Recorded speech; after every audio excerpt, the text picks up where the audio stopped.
Consult Asia delivers cutting-edge training to empower people to achieve their maximum potential. Engaged in developing and delivering customized learning and development programs specializing in leadership, business, sales, and life coaching. True to its name, Consult Asia works with partners worldwide in Asia, North America, Europe, the United Kingdom, and Australia, all from diverse industries: hospitality, tourism, banking, real estate, retail, direct sales, legal, manufacturing, and oil and gas. Consult Asia closely works with partners in their people development and business enhancement programs to achieve their business goals. And the Consult Asia Global team is just as world-class. Consultants and facilitators, coaches and mentors are industry experts from distinct backgrounds and cultures.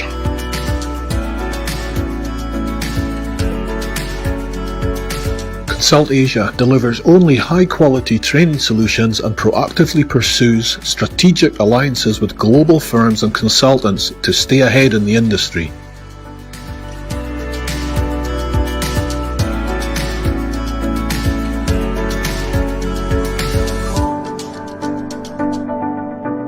Consult Asia Global, the world's preferred training group.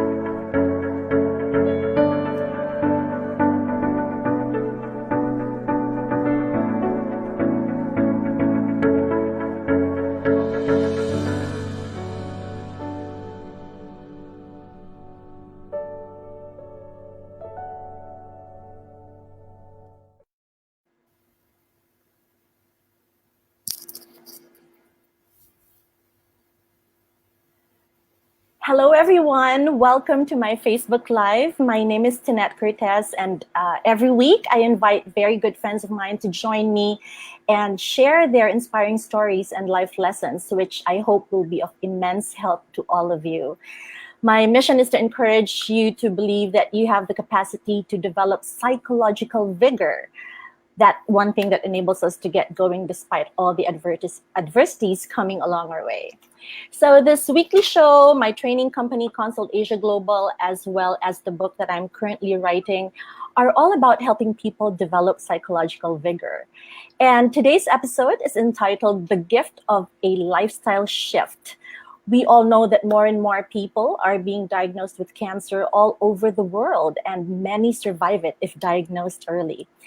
I hope that by joining us in this conversation, you and your loved ones will consider getting to know your body more, learn to watch out for the early signs, and know what to do if you, your family, or your friends are diagnosed with it. My guest today is a wife, a mom, and the author of Cancer, Curry, and Me. She has worked in the international development sector, including the United Nations. She was also my classmate at the University of Oxford. After she was diagnosed with cancer, she decided to change her career, and so now she coaches, speaks at events, and raises awareness on cancer. Ladies and gentlemen, please welcome Suvekchya Ghimire. Hello, Sue. Hello, how are you today? Hi, I'm really good. Thank you, Sue. How are you? Thank you for having me here. I'm good, thank you. You're most welcome, Sue. You know, it's really a pleasure to have you here. I was very, very excited to have you in my Facebook Live because, as you know, I have a lot of friends and, and relatives actually who have cancer, and this will really be of immense help to them, especially in raising awareness, even to people who are, probably not knowledgeable or not as knowledgeable. So I'm very excited as well because I'd love to speak a little bit about your book. And I think this is something that our viewers tonight will definitely would love to purchase. So tell me a little bit about you, Sue. I mean, I know you quite well, but just probably we can start off by with you sharing your story. You know, how did it all start? How did you find out? How did you feel? Sure, sure, of course. First of all, I'd like to say thank you so much for giving me this opportunity to talk to your, your network, your loved ones, friends and families, your supporters. I think very few people recognize that this is a global issue and that we need to talk about it. So I'm really, really thankful for you to give me this opportunity to speak here today. So just You're to most welcome. give so just to give you a quick a brief about my experience with cancer. I was 32 when I first was diagnosed with cancer, and it all started with absolutely no signs or symptoms or anything of that sort. I was healthy. I was leading a relatively healthy lifestyle, eating healthy, working out and so on. And there was absolutely no obvious sign and symptoms, which I can also, of course, later on go into what the sign and symptoms of breast cancer particularly is.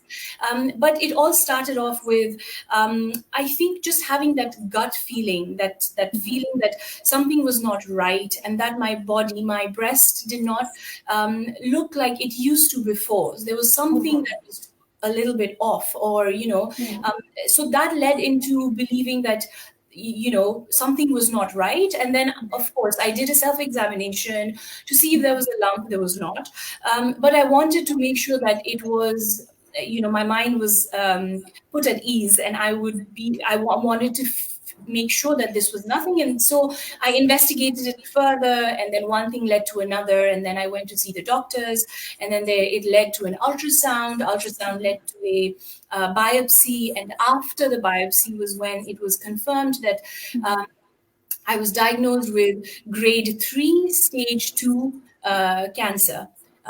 Invasive carcinoma, as they call it, the medical terminology. And that's where I think my cancer journey started.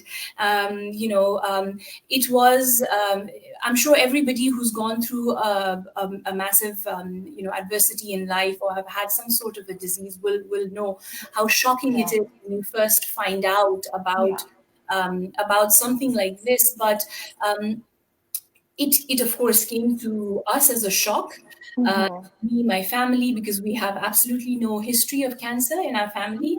And then it started off with my treatment process. And of course, everybody's treatment is different. My treatment was surgery, chemotherapy, radiotherapy, and that's how it all started. Wow. So you, I mean, this is really interesting when you say that you literally had no history in your family. So it can happen to anyone, Sue, right? I mean, regardless of age, gender, family history. So it's very important, as you said, to watch out for the signs and act on it immediately.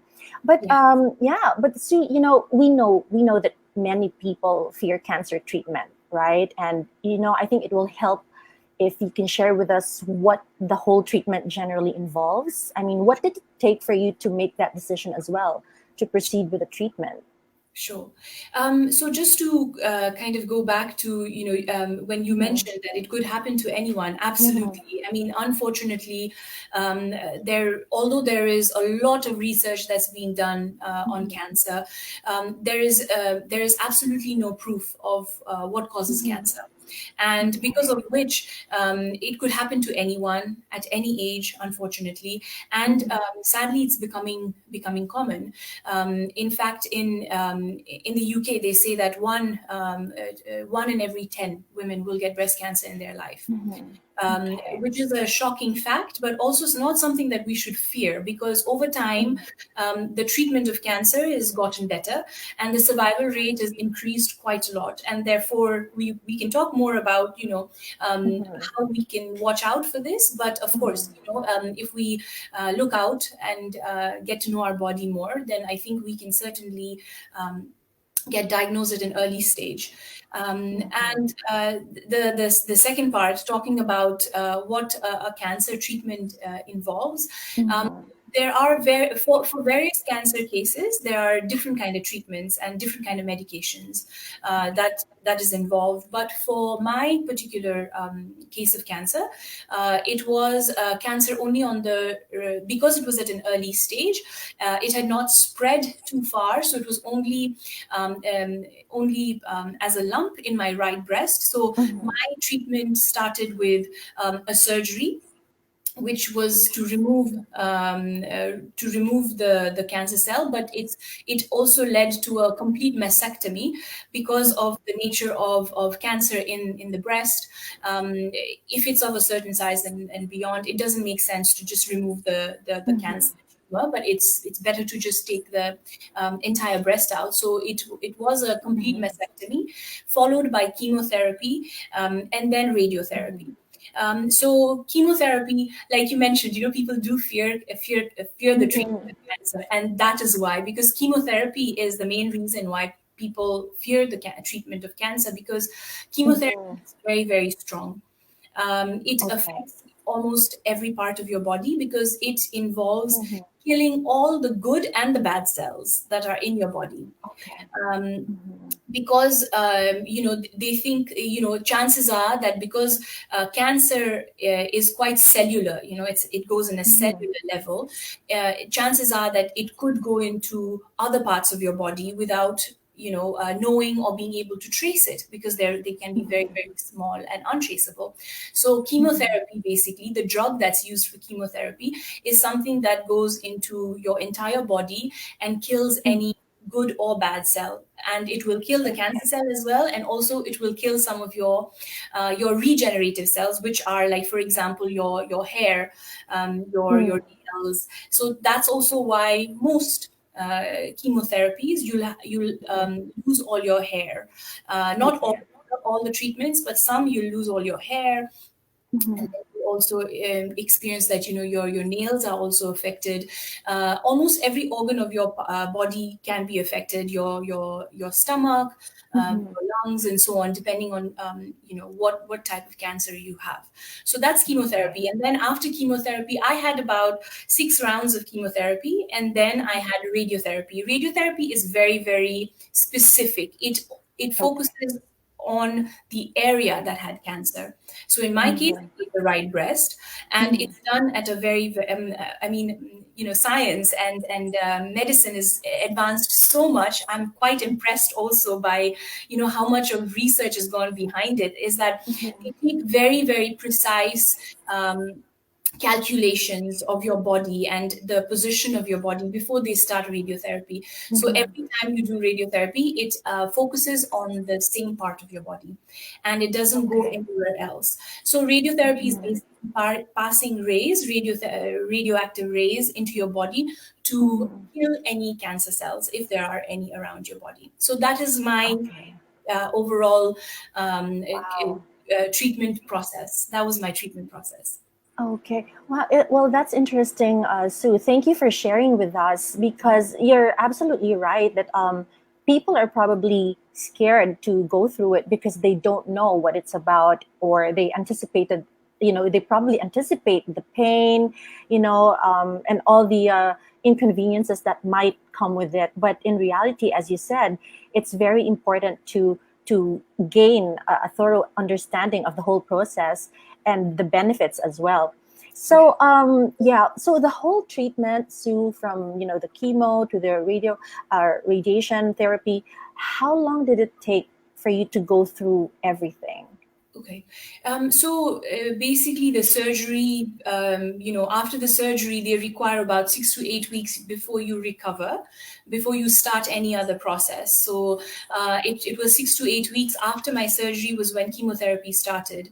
And chemotherapy generally happens in about 20 to 25 days, because you do chemotherapy, and then like your immune system drops, and then before your natural body picks up again, and then you have to make sure that your natural body picks up the immune system, and then you do next chemo again, and then it's kind of like a cycle of ups and downs. So that's about 20-25 days gap.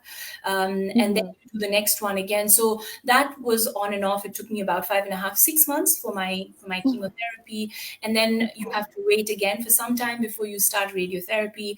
And then my radiotherapy was a short one, which is 15 days. You do it every day for 15 days. And then radiotherapy has a short-term side effect and a long-term side effect as well. Okay. And radiotherapy also has something known as a delayed side effect. So you won't see the side effect as soon as you do radiotherapy. It comes a few weeks after. Okay. So it's a delayed side effect. So that side effect comes in after you're done with your radiotherapy, and then takes a long time for it to get out of your system or heal your body to heal naturally. So all in all, I would say my treatment was about 8 to 9 months, but it took me a longer time physically also to recover, almost about a year, I would say, to a year and a half. Because your chemotherapy affects your immune system. And for your immune system and your body to regenerate, rebuild, gain strength to get back to its original self, it takes some time. And I think that is where, since we're talking about it, that is where people, including myself, treatment was done. I was like, all right, time to get back. I want to get back to my normal self. I want to be able to get back to my normal life, which is not what happens. You do need to take your time. You need to relax. You need to be able to, your body to regenerate, gain strength, and get back to your regular self. So that takes time. Okay. All right. Well, thank you so much, Sue. So, what is your recommendation if people are working, for instance, because I believe that stress has a lot of role. It has a big role, to play in people who have cancer. Would you really recommend, let's say, people are employed or they have their businesses? Do you recommend that they really take off the time? Because I still have friends who have cancer, but they're still working. They still show up at work. Yeah. What is your take on this? At what point do they need to say, okay, I'll step back and completely change my path? Yeah. So I would say the most important thing is to listen to your body, is to listen to yourself. Some might require the complete rest. And for them, taking time completely off of work would be advisable. But for others, it might be therapeutic for them to go to work. To be able to forget what they're going through. And if their body allows them to do that, and if they are okay with going to work, doing a few hours of work, then that is also great for them. So I think at the end of the day, it's to listen to your body. It's to be able to do what you think is right for you, keeping in mind that you don't push yourself. Because I had that. So when I got diagnosed, and I found out about this, of course, like anybody else, I went through shock. I went through all the phases of, disbelief, anger, shock, and everything of grieving. But also, I came to a point where I was like, okay, I have cancer. There's nothing I can do about it. I can't change it. It was not my fault. What am I going to do about it? I have two options in front of me. One is that I pity myself and I feel sorry for myself for the rest of my life. Or the other option is to say, okay, I have this. How do I overcome it? What do I do? What's the next step? How do I overcome it? How do I, I'm not going to feel sorry for myself. I'm going to be able to, challenge this and get better. And I think that's where that attitude that I said that I'm going to do this is what helped me recover better as well. And I say I decided to be positive is because in the process, it takes time to be positive because physically you're down, mentally you're down. I think to be able to practice being positive every day is what leads you to be positive at the end. And that positive energy, reflects. So I made sure that, I did not show that I was unwell. My parents were here to take care of me. I had my husband who was taking care of me. So I had a really great network of my family and friends who were taking care of me, were asking about me, thinking about me. So I think I never wanted to show that I was in distress, or I never cried in front of my parents. I did with my husband because, I Yeah. couldn't do it with him. But I made sure that I didn't show my vulnerable side to my parents. And in return, they thought, oh, she's dealing with it okay. She's strong. We can help her as well. So that helped them as well to feel good about the process.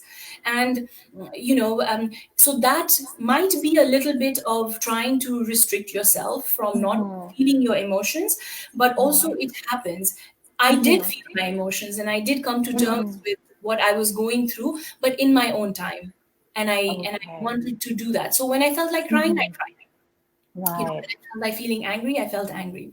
But eventually I told myself that how do I want to take my next steps? How do I want to move forward? I think that's where that strength comes out in a person, and you realize that you have this in you. Sorry to go really completely off track, but coming back to people taking time off. So again, listening to your body, listening to what is right for you. If your chemotherapy and your treatment doses are very, very low, then people don't really have terrible side effects, which means they can go for a walk, they can do anything that the others might not be able to do. So every case is very different.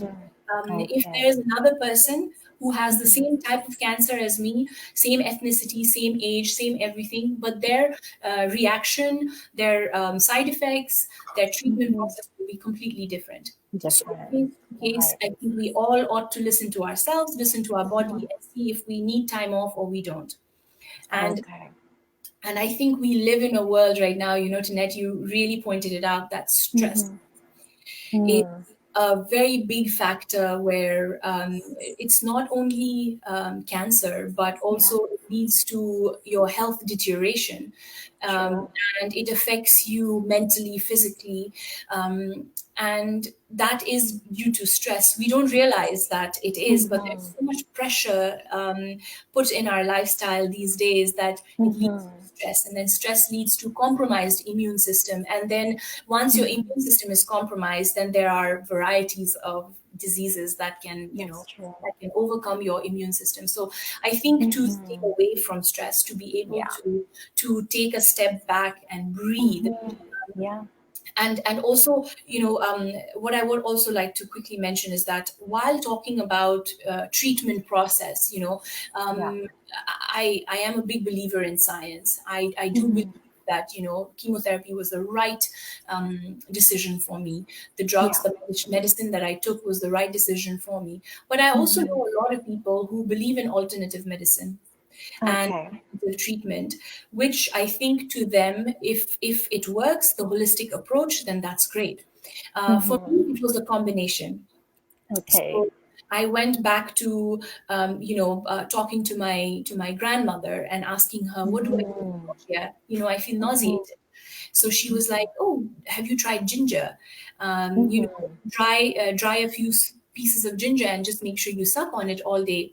That helped. So I think my interest in Ayurvedic or traditional healing, or food and spices that are used in olden days that perhaps could work for us, was something that I got really interested, and my interest evolved as my treatment proceeded. And so I tried to incorporate that as well, which worked for me. That's amazing. I mean, that's really good, Sue. I like what you said when you had to talk to your grandmother and really just try to find out what they used to do it in the olden days, because usually these things really work. So kudos to you for doing that. That's great. Sue, you are really an inspiration. We have some comments. I will just flash some of these comments. I have my friend Muse watching. And of course, Donna says, good evening, everyone. And you've got your friends as well, Sapana. Rabi is also saying hello, and hats off to you, Sue.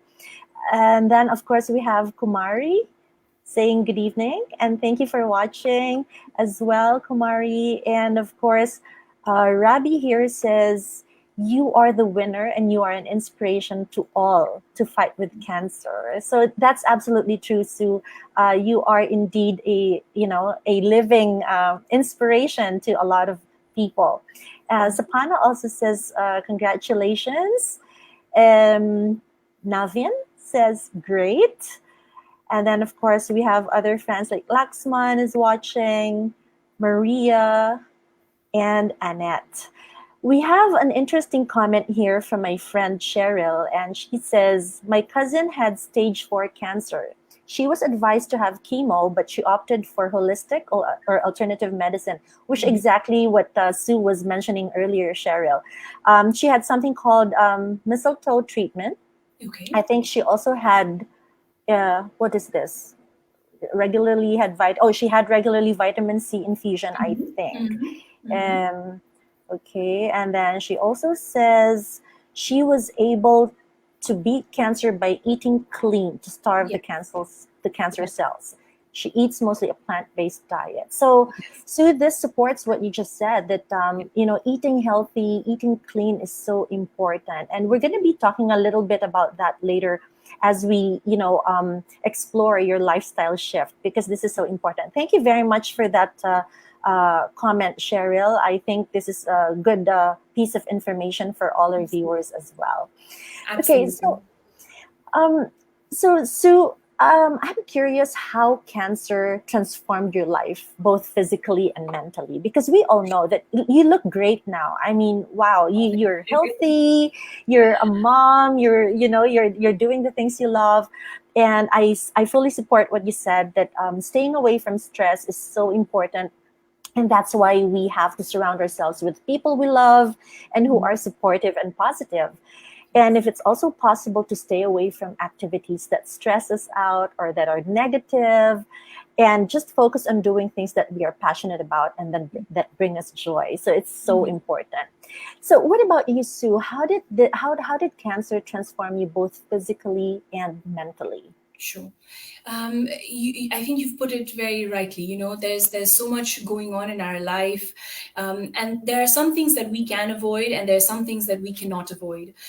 So I think what cancer actually taught me during this process and journey, I did mention a little bit earlier as well, that I basically said there are two options in front of me. One is self-pity, and the other one is, let's move forward. Let's see what this is all about. I'm not going to let cancer beat me, and I'm going to, win this over. I'm going to, move forward in my life. So I think that process for me was the start, was the key, where I told myself that, okay, this is the decision that I'm going to take, and it's my decision. And I think it might sound selfish, because I will mention a lot of me and I's in this process, is because I think the process also let me reflect on myself. And I think we should all start to do that as well. We should take care of ourselves, because if we don't take care of ourselves, we will not be able to take care of others around us. And if we are not positive, then we're not going to be positive for people around us. And, we always notice that, there you meet some people and then you get this positive vibe, and you instantly connect with them. That is the positiveness that they radiate. They think that way, they talk that way. So I think that's the connection there. So I wanted to be that person for myself and for everybody around me. And so it was a process of teaching myself, being able to learn that. There are some activities that I did. There were some things that I told myself every day. It was a process that I put in place in order to be this way. And what I noticed was that by doing this, I recovered very quickly as well. The medical team, everybody around me was quite impressed with the progress I was making. And I think what Cheryl mentioned, that her family also recovered by completely clean eating and starving the cancer cell, is very rightly put. That's where I started, like I mentioned, going back to traditional food, traditional eating, spices, herbs, mostly. So right now I am mostly on a plant-based diet. That's great. I try to eat healthy, and by plant-based diet, I also want to mention this is because being a vegan has become a fashion now. It's a trend, but Yeah. you can be a very unhealthy vegan eater as well. You can have a lot of processed vegan food, which does not do any good for your body. So I think eating whole foods, eating what comes from the earth, or eating just smart, getting to know where your food is coming from. Yeah, like between with me and my husband and my family as well, I was always a predominantly meat eater, and I ate almost everything. Now, that's a decision that I made for myself, that this is what I want to eat, but I don't enforce it on anybody. But I always, what I tell people, what I tell my husband, what I tell my parents, my families, and my friends is that know where your food is coming from. Know the source of your food. Eat seasonal. Eat local. If you have tomatoes grown in the farms of outside of London, I would choose that to have something that's flown over from South Africa or South America, or where most of the vegetables and fruit comes from. So I think that is what I would prefer. But if you're living in South America, in South Africa, then you eat local. You eat what comes from there. Right.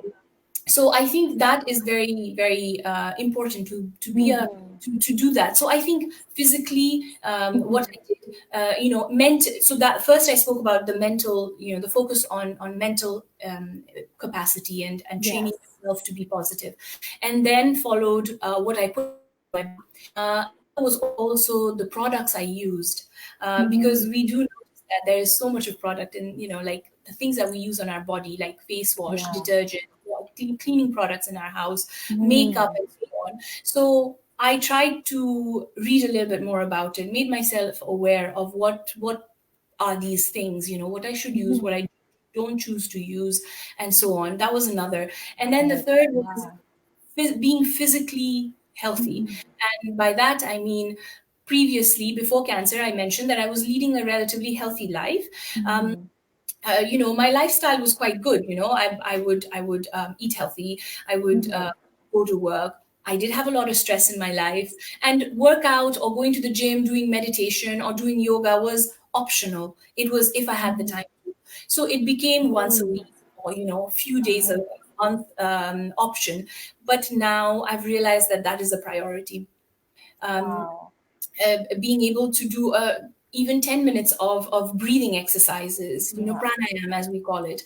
So if I could do pranayam, or just do some sort of of relaxing 5 minutes with some music. It could be any music. It doesn't have to be, meditative music, but it is something that makes you happy, even if it's Beatles or, Michael Jackson, anything that makes you happy. You sit there, you just concentrate on one thing at a time. That is a part of it. And that is something that you can start doing, to lead a slightly stress-free life. And I think in this process, we will realize that we tend to be more positive. Then, it for me, it came naturally it was a kind of a natural gravitation towards more positive friends, more positive people, more positive lifestyle. And then it gradually became less towards, perhaps people that people or things that I wanted to avoid in life, or so I think it gradually became more more natural to me as I did that. So that was how cancer transformed my life. That's interesting. So I that's just a little bit of a intake into Absolutely. how it changed my life. That's great, Sue, because as you were detoxifying, I mean, physically, you were eating clean, you were eating healthy. Isn't it amazing that even your life transforms as well? I mean, automatically, it's almost like people that are not supposed to be in your life, or activities that are not supposed to be in your life, are automatically being, you know, they're taken out of your life. And I think this is very important because, as you said, it really all starts mentally, and again, as I mentioned in the opening of our episode today, psychological vigor is what I usually encourage people to develop, because this is what really this one thing is really going to get us going, and you definitely have that. If I may just ask, I mean, aside from breathing exercises, which by the way, I fully support that because, life, I think breathing is the basic unit of life. I mean, if we stop breathing for how many minutes, we die, right? So Yes, we better absolutely. do that. We better do that very well. And, again, maybe in future, episodes or even maybe in your book, I'm sure you've mentioned that in your book as well, the proper way to breathe. I think this is so important. I personally have to share with you that when I'm stressed, I tend to hyperventilate and I can really Absolutely. feel my whole system shutting down. Mhm. And then I feel dizzy, I feel moody, I feel irritable. So yes, I absolutely support that. Breathing is so important. Absolutely. um yeah. And all the emotions that you're feeling is all Hmm. natural, and it's okay to Yeah. feel Hmm. angry and feel, Yeah. stressed, and to feel unhappy, and to feel Hmm. all those emotions. They are a part of our emotions. It's a great Yeah. balance to have all of those in our body, in our system. But Hmm. I think it's not letting it take control over your body. True. And I think that's where, like you mentioned, we Yeah. start breathing very heavy. Hmm.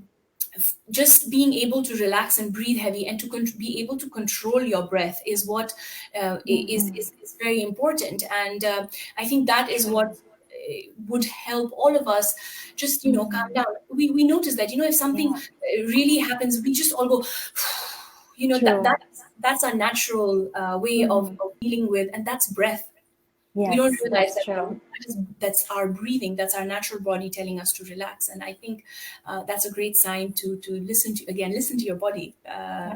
That's so true. In fact, babies, very young babies, are the best teachers when it comes to breathing because when we watch them breathe, that's the proper way of breathing, actually, right? Because they Yes, breathe, when absolutely. they inhale, their stomach expands, and Yes. then when they exhale, the stomach contracts. I think this is the proper way to breathe. Whereas adults, as we learn to deal with stress every day, the tendency is we lift our chests up, when we breathe, and this is a sign that we're very stressed out, so definitely, ladies and gentlemen, if you have babies at home, just try to observe how your babies are breathing, and I think they're the best teachers when it comes to breathing. Okay, Sue, let me just again show some of the comments that we're getting from Oh, our yes. friends who are watching. So my dear friend Karen is watching, and she says, very amazing and inspiring. Thank So you. uh, thank you, Karen. And of course, we've been getting comments as well from Prakash saying it's nice. And of course, Rosie says inspiring. A lot of our friends and family, Sue, are being inspired by your testimony. And also, of course, Raj, your dear husband, says we are very proud of you, Sue. Hello, Raj. Nice to have you here. And also, Laxman says, "Ho." Ho. Okay. Oh, he meant hi, by the way. Okay. Well, it's almost the season anyway, so ho ho ho. Oh, All right. yes, Christmas, yes, absolutely. And Shami says you are a winner. Congratulations. And of course, Shallow is watching. Hi, Shallow. Nice to see you here. Okay, so we have a lot of other friends watching, Sue, and we will say hello to them in a bit. But I think, Sue, one thing that I also wanted to ask you is, because we know that in some societies and cultures, it's really a taboo to talk about reproductive organs and cancer and all that. What can you say about this? Why is it very important for people to talk about cancer? Mhm. Mhm. I think cancer, specifically breast cancer, I think it's not just only in the culture society I come from, which is South Asian culture, but I think Mhm. across the globe you will notice that breasts are a symbol of being a womanhood. Mhm. It's some sort of a symbol associated to beauty, or to Mhm. associated with womanhood, with motherhood. Mhm. And I think that, of course, comes under reproductive organs, a reproductive system. And talking about reproductive system is a taboo in most cultures. And if you don't talk about it, then people do not know, like we mentioned, the symptoms or the signs that your body might be telling you that something's not right. Because there are various researches that have shown that not only in cultures that don't talk about reproductive systems, but if a child, if a girl has been body shamed, or even if a man has been body shamed, because to highlight, breast cancer can happen to men as well. Right. So if somebody has been body shamed their whole life growing up, they feel uncomfortable to look at their own body because they're not happy with their body. That leads to them not looking at their body, which means that if something is wrong, then they're not going to find out until it's quite late. Therefore, it's very important to talk to your daughters, talk to your son, talk to everybody about being comfortable in your own skin, being comfortable with your body, looking at it and being okay with it, and getting to know what normal is for your body. And when it's not, then it's good to investigate, to take it further and say, okay, I'm not happy with the color change on my arms or under my arms or by my stomach. I want to investigate it. So it's not, it goes beyond reproductive organs as well. It goes just to look at your body and to be able to discuss and sit and talk to your child and make them feel comfortable in their own skin, to be okay with that. And respecting every culture, respecting every system, I guess, cultural values that people have. If it's not comfortable for a father to talk to their daughter about breasts or any other reproductive parts of your body, then I would highly encourage mothers, sisters, grandmothers to have this conversation, to talk about it, to raise awareness, because that's where you will get diagnosed early, and people will. Going back to kids who've been body shamed, not just in the culture that is it's not appropriate to talk about reproductive organs, but in any culture, there is a higher chance of them getting cancer or getting something that would perhaps would be fatal to their life. So I think that is what's important, is because we can save lives. Cancer is not what it used to be 30, 40 years ago. But, medicine has advanced so much. We know so much more about, for example, dealing with stress, dealing with health, smoking, being obese, taking care of your health, and so on. So, survival rate is a lot higher than it used to be before.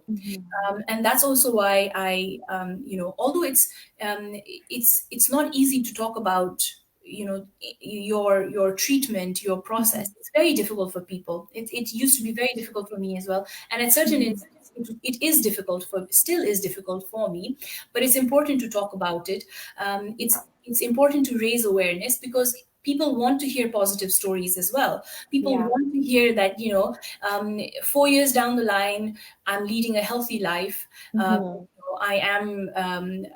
a mother now because I was told that I might not be able to I might not be able to have a child at all, because of the treatment, chemotherapy, and my age, and so on. So, there are things that, we need to hear positive stories. We need to hear that it's okay to go through this and to overcome it as well. Wow, that's really powerful, Sue, because you're right. The media usually, they just expose all the negative stories around cancer, and with this episode, I really hope that a lot of our family and friends will be inspired and have that hope that if you're ever suffering from it, or if you have family or friends who have it, that it is not all sad story. There's something that we can do. And it's not just the person who has it who's responsible, but even us, the people around the cancer, I don't want to say patient, but, a person with cancer is going through a lot, both physically and mentally. So I think we, the family, friends, or even work associates, it's really very important for us to also contribute to, as what Sue mentioned earlier, people who have been body shamed actually have a higher risk of having cancer because they hardly check their bodies anymore. They don't want to look at their bodies. So this is actually a very this is an eye opener, Sue, to be honest, because normally we would think of cancer as caused by either stress or bad food, but in reality, society has a big role as well in making sure that we can prevent it. Yes. Okay, so all right, we have again other fans who are saying hello, Sue. Muna says hi, Subi. And then Lata is also saying that we are very proud of you. And then Laxman says, nice and very inspiring, Suvekchya and Tinette. Thank you very much, Laxman.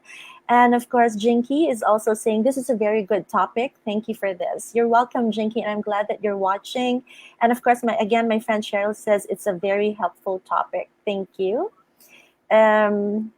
A lot of them are actually inspired. Buwan says it's very inspiring, and he highly appreciates it. So yes, we have a lot of friends watching, Sue. So I'm very, very happy that a lot of our friends and family are able to gather these nuggets of wisdom from you. Sue, I'm interested to hear more about the lifestyle shift that you made. I mean, I know you've shared with us a little bit about the food, but maybe you'd like to start off with, okay, so the treatment is done. Mm-hmm. What did you do? What were the things that you actually gave up, and what did you use to replace them? Okay, sure. During my treatment, and this is something that I often, when I speak to others who are going through cancer and they ask me for advice, when I try to coach them, I tell them that only think about making a lifestyle change once you're better. Once everything, once you've recovered. Also because for many people during the treatment time, especially because of chemotherapy, your appetite is completely off the roof. You feel like eating something, you don't feel like eating something, you're nauseated, you don't, even the taste of water is quite appalling. You don't want to drink water. So I think, first, again, I would like to go back to saying, listen to yourself, listen to your body, eat what you feel like having, because you need strength at this time to just be able to keep yourself healthy and keep going. So for me, particularly around chemotherapy time, I was naturally quite, like nauseated when I would eat any meat or animal product, even eggs. The smell of it, the taste of it, just didn't fit well with me, which naturally led me to eat a lot of lentils, vegetable, fruits, and so on. So I gradually just kind of gravitated towards eating more whole foods, and then I realized that I was doing better. I felt a lot more fresh. I felt very alert. My recovery was better. So I was like, there is something in this. So let's try it out. Let's give it a shot. So after my treatment was over, I had recovered and everything. So I gave a plant-based diet a trial. So I stopped dairy, I stopped egg, meat, and so I focused on a lot of again, going back to like traditional food, using the right herbs and right spices the right way. And I say this because I just want to give an example. Like, for example, flaxseed. Flaxseed is an amazing additional to our food these days, and it's been identified as superfood, but people don't know what's the right way to take it. It either needs to be soaked or ground for maximum effect in your body. So to get to know that, and also if you ground flaxseed and keep it for a very long time in your shelf, it's not good. It needs to be either put in an airtight container or in the fridge, because it has a certain kind of oil it releases, which might be healthy for you to consume if it's been standing out for too long. So getting to know what to eat and how to eat it and the right way to eat it was something that I got really interested in. And I talk a little bit more about it in my book as well, Cancer Very. So I think that is where I started to read a little bit, get to know a little bit, and also went back into the traditional healing, and it's not only just South Asian culture, it's not just Ayurveda, but every culture has something or the other that is, if you try to listen to the old wives' tales, you will find out that something does, like, better for you. So when I couldn't sleep, one of my friend said that her grandmother used to put lavender under her pillow, which is a very English thing to do. Yeah. So I did that, and lavender actually helps you relax and helps you sleep. So every culture, every part of the globe has some of these natural remedies that help you with something. So I think it's good to look into it, to give it a go, because they don't have side effects. They are all natural. They're food. They can be consumed. They can be. So I think it's good to give it a go. Again, if you want to use it in a medicinal purpose, to have, like, say for example, flaxseed in for a medical reason, then you need to consult somebody who has more experience of it. But if you just want to increase it in your diet because it does well, then I think it's good to look at a variety of, protein, carbohydrates, fat. So a balanced diet is what I would highly recommend. I did not do any diet as such, because I did have a lot of people who recommended that I focus on particular diets, which I don't want to take names of, because it might work for somebody, it might have worked very well for others. So because there are lots of diets in today's day and age. But for me, what worked was having a balanced diet, having carbs, because carbohydrates also has a big part to play in your body. So does fat. So does protein. So I think that's how I started making change. And now I say I eat mostly plant-based diet is because I will have honey, raw honey, which does have some medicinal values. So there are these things, but again, overall, being a very conscious eater is what I do now, which I didn't do before. Okay, wow, that's great.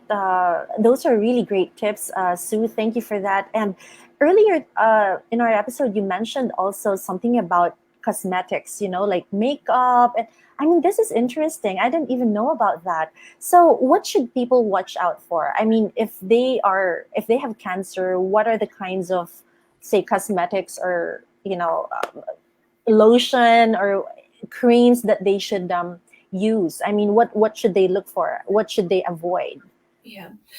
So there are conflicting research on such products, because again, like I mentioned, there's nothing that pinpoints towards cancer. There's nothing one particular thing that for sure guaranteed causes cancer. It's very difficult to say you have to do this and you should do this. But there are lots of studies that have shown that certain chemicals might make it worse or might have a higher chance of somebody getting cancer. So again, I would say that it all depends on individual to individual. But for me, I started avoiding products that had paraben, which is it's a chemical compound that's used in lotions, in shampoo, everything, to make sure that there is no additional bacteria or fungus in the product, that over time, because we keep it, the shelf life is longer. So, those chemicals help prevent bacteria and fungus and so on. So I now, there are other natural alternatives to parabens or chemicals that have less effect in your body than they do. So I try to opt for those. And also, of course, we need to look at what is available in the market where we live in. I'm very fortunate. I live in London. I can easily go to a healthy store and just blindly buy things out of the shelf, because I know that they will not have these products in it. But I think for us, individual to individual, we should just be aware of paraben, of something known as SLS, sodium lauryl sulfate. Those are the two chemicals, and there are varieties of parabens. So there's like a lot of parabens, and so it's just good to be aware. So there are products that have that. There are products that don't have that. Some products say they label it as vegan, but it doesn't mean that it doesn't have chemicals. It will have chemicals as well. So it doesn't mean that vegan only means no animal product. So so it could have parabens, it could have Right. SLS. So it's again just getting to know that a little bit. So I did completely change using some of the products that have Mhm. parabens, cleaning product, household products. Mhm. I think we can also find that. So I used to, perhaps like a lot of things that we don't realize is cleaning household products. They have a lot of strong Mhm. chemicals in it, which can Right. weave in, or our Mhm. contact and surface can go inside our body. So I Yeah. think just trying to use natural alternatives that are there. Yeah. So now I use more like peppermint oil, in Mhm. while mopping the house, or lemongrass oil while mopping the house, because they both have antibacterial properties, which Mhm. so so I think those are the things that I did, and including makeup. Mhm. I like to do makeup. I still do makeup, and I enjoy using products that like anyone else will, but I Mhm. just make sure that um, I just read the label a little bit carefully. There's a reason the label is there. Now I realize. Right. So Right. I read labels. I read online. I find out more about what exactly it does. So I think again, Mhm. going back to being a more conscious about what I'm Mhm. putting in my body and on my body as well. Wow, so that is so important. So, ladies and gentlemen, again, it's not just the food, but the cleaning products, the cosmetics that we use, even probably the perfumes that we use. We have to be very, very careful in purchasing these kinds of products. So, we've just heard from Sue that we really have to consider a lifestyle shift in all aspects. And as she said earlier as well, exercise is so important. It's no longer optional, it has to be part of your daily routine, because then this actually boosts our immune system as well. Okay, Absolutely. we also want to say hello to some of the friends that are watching us right now. Deepesh says bravo, Suvekchya and Raj.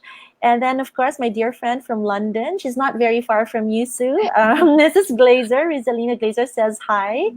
And of course, another friend of mine from the UK, Audrey.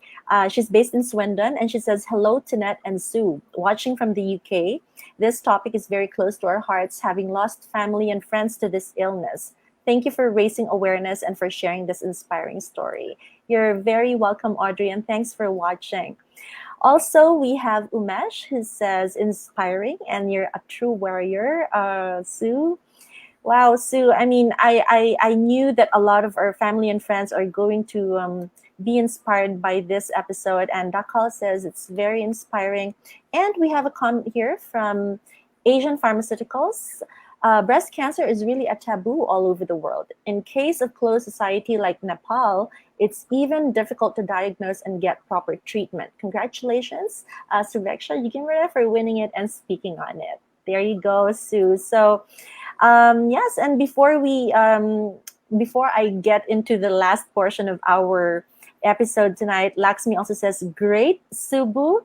Carla also says, great topic. And of course, Shristi, love this topic. Subu, I'm so proud of you. Thank you so much, everyone, for watching. And it is an absolute pleasure to have Sue with us to share her stories and life lessons as well.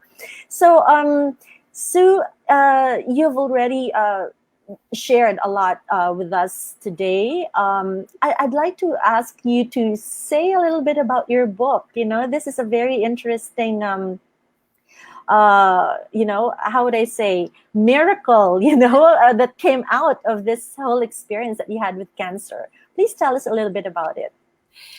So the book has recently been published. It was published in the month of October, which is also the Breast Cancer Awareness Month. And the reason behind the book was, again, to raise awareness, to share my experience. So the book is titled Cancer, Curry, and Me.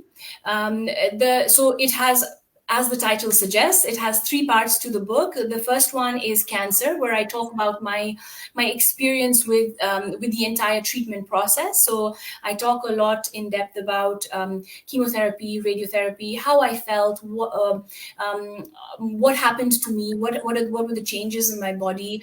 From that experience, I move on to the part which says curry, where I talk about some of the food, spices and herbs that I used during my treatment that helped me with the symptoms, um, and how anybody else, not just cancer, but if you're unwell, you could perhaps use that. And the third part where I talk about me is how the cancer experience transformed my life and how I changed with this experience. So that is the book in a nutshell, and it's a part of it's where I'm trying to again raise awareness, and I'm also trying to give part of the proceeds that come from the book to two charities. One is based in the UK, Breast Cancer Care, because they really helped me with my process, with being there for me when I needed them, and their services were really great that I had used. And the other charity is in Nepal. So both of these organizations are doing great work on cancer and breast cancer. So this is just a way of so if people buy the book, part of the proceeds goes into a good cause. Wow, that's great. Sue, and how can people buy the book? Sure. Would you please? Of course, it's available on Amazon.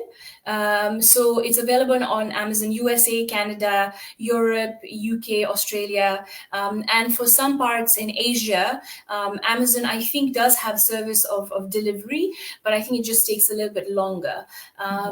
So I'm trying to get it out through to as many places possible, and it's also available in stores such as Barnes and Nobles. You just have to order it online, Waterstones, and other few other bookstores.